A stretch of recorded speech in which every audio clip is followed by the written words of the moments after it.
भारतीय reserve bank ने हाल ही में भारत के लिए एक बड़ी राहत की खबर दी है। भारतीय रिजर्व बैंक ने ब्रिटेन में जमा अपने सोने को वापस मंगवा लिया है।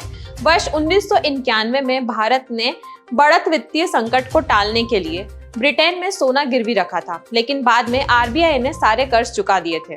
अब हाल ही में सूत्रों द्वारा यह बताया गया है कि आरबीआई ने ब्रिटेन से 100 टन गोल्ड वापस लिया है। हमारी आज की रिपोर्ट भी इसी विषय पर है, तो चलिए आपको बताते हैं ये सोना वहां कैसे पहुंचा और ब्रिटेन से कैसे भारत का यह धन दोबारा घर आ चुका है। नमस्कार, मैं यशस्वी जोशी स्वागत करती हूँ आपका यूबीई न्यूज में, जहाँ हम न सिर्फ खबरें लाते हैं बल्कि उसका बारीक और सटीक विश्लेषण भी करते हैं। प्रसिद्ध अर्थशास्त्री और भारत के प्रधानमंत्री की आर्थिक सलाहकार परिषद के सदस्य संजीव सान्याल ने एक्स पर पोस्ट कर इसकी जानकारी दी। उन्होंने अपने पोस्ट में लिखा था कि भारत अब अपनी अधिकांश सोना अपनी तिजोरियों में रखेगा। आरबीआई ने बताया कि भारत के पास विशाल विदेशी मुद्रा भंडार है। आरबीआई द्वारा जारी आंकड़ों के अनुसार पिछले कारोबारी साल तक विदेशी मुद्रा भंडार में 822.10 टन सोना था। वही फाइनेंशियल ईयर 2022-23 में विदेशी मुद्रा भंडार में 794.63 टन से ज्यादा सोना था। आरबीआई ने साल 1991 में उसी समय कड़ी आलोचना का सामना करना पड़ा, जब उसे अपने सोने के भंडार का एक हिस्सा गिरवी रखने के लिए मजबूर होना पड़ा, क्योंकि देश विदेशी मुद्रा संकट से गुजर रहा था। 1991 के बाद यह पहली बार है जब भारत ने इतनी भारी पैमाने पर देश में सोना स्थानांतरित किया है।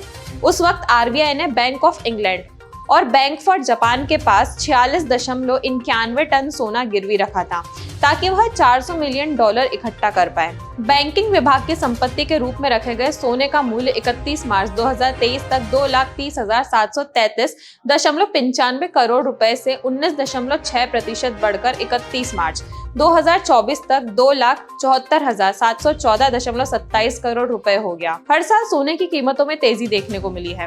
दुनिया में सोने की मांग में बढ़ोतरी हो रही है। सोने की कीमतों में इजाफा की वजह से पश्चिम एशिया में लंबे समय तक चले भू राजनीतिक संघर्ष भी है। वहीं आरबीआई सहित कई केंद्रीय बैंकों द्वारा गोल्ड खरीदारी और भौतिक सोने की मांग में वृद्धि की वजह से भी गोल्ड की कीमतों में तेजी आई है। वैश्विक स्तर पर केंद्रीय बैंक सोने का भंडार बढ़ा रहे हैं, जिसे अक्सर मुद्रा की अस्थिरता और भू राजनीतिक जोखिमों के खिलाफ बचाव के रूप में देखा जाता है। पिछले कुछ साल में सोना खरीद को देखते हुए विदेश में गिरवी रखे सोने को घटाने का निर्णय लिया गया। इस सोने को मुंबई और नागपुर में कड़ी सुरक्षा वाली तिजोरियों में रखा गया है। भारत में 100 टन सोना वापस आने से स्थानीय स्तर पर संग्रहित सोने की कुल मात्रा बढ़कर 408 टन से अधिक हो गई है। इसका मतलब है कि स्थानीय और विदेशी होल्डिंग पर लगभग बराबर है। केंद्रीय बैंक की गुरुवार को जारी वार्षिक रिपोर्ट के मुताबिक 2023 और 24 में जारी किए गए नोटों के बदले स्थानीय स्तर पर 308 टन से अधिक सोना रखा गया है। इसके अलावा 100.28 टन सोना स्थानीय स्तर पर बैंकिंग विभाग की संपत्ति के रूप में रखा गया है।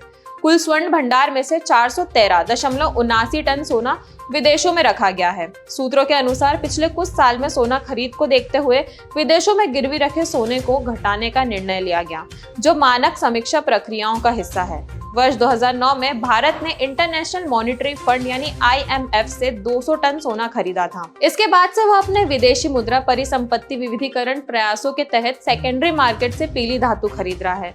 सूत्रों ने कहा कि वर्तमान में स्थानीय स्तर पर सोना मुंबई और नागपुर में कड़ी सुरक्षा वाली तिजोरियों में रखा गया है। लेकिन क्या आप जानते हैं कि भारत का सोना बैंक ऑफ इंग्लैंड में ही क्यों था? साथ ही क्या आप ये भी जानते हैं कि बैंक ऑफ इंग्लैंड एक निजी शहर द सिटी ऑफ लंदन से संचालित होता है? और हैरानी की बात तो ये है कि हम लंदन शहर की बात नहीं कर रहे हैं, क्योंकि ये इससे काफी अलग है। 1824 से 25 के बीच में रॉथस्चाइल्ड में संकट के दौरान सोने की आपूर्ति करके बैंक ऑफ इंग्लैंड पर नियंत्रण कर लिया। रॉथस्चाइल्ड का सोने के खनन में एकाधिकार था और वे अपने कार्यालय से विश्व के लिए सोने की कीमत तय करते थे। बैंक ऑफ इंग्लैंड लंदन शहर में स्थित है, जो लंदन से अलग एक निजी शहर है। इसकी अपनी पुलिस, कानून और अदालत है। बैंक ऑफ इंग्लैंड के पास एक सोने की तिजोरी है और ये हमारे भारतीय रिजर्व बैंक सहित दुनिया भर के 30 अन्य केंद्रीय बैंकों के लिए सोना संग्रहित करता है।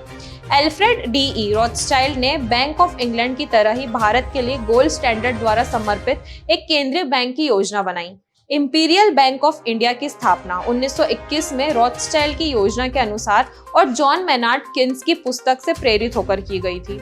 जॉन मेनार्ड किन्स द्वितीय विश्व युद्ध के बाद ब्रिटेन वुड्स सम्मेलन के माध्यम से विश्व बैंक और IMF के निर्माण में भारी रूप से शामिल थे। अब आइए इंपीरियल बैंक ऑफ इंडिया पर लौटते हैं। ये एक निजी बैंक था और टाटा तथा अन्य पारसी व्यवसायी इसके शेयर धारक थे। टाटा ईस्ट इंडिया कंपनी के साथ व्यापार करते थे और वे अफीम बेचने और HSBC बैंकों में व्यापारिक भागीदार थे। 1913 में संयुक्त राज्य अमेरिका में एक निजी स्वामित्व वाला केंद्रीय बैंक फेडरल रिजर्व की स्थापना की गई थी। तो यह थी हमारी आज की एक खास रिपोर्ट, और आपको यह कैसी लगी अपने विचार हमसे जरूर साझा करें। वीडियो पसंद आए तो इसे लाइक और शेयर करें, साथ ही चैनल को सब्सक्राइब जरूर करें। UBE न्यूज आपके लिए लाता रहेगा देश विदेश से जुड़ी ऐसी खबरें। तब तक के लिए धन्यवाद।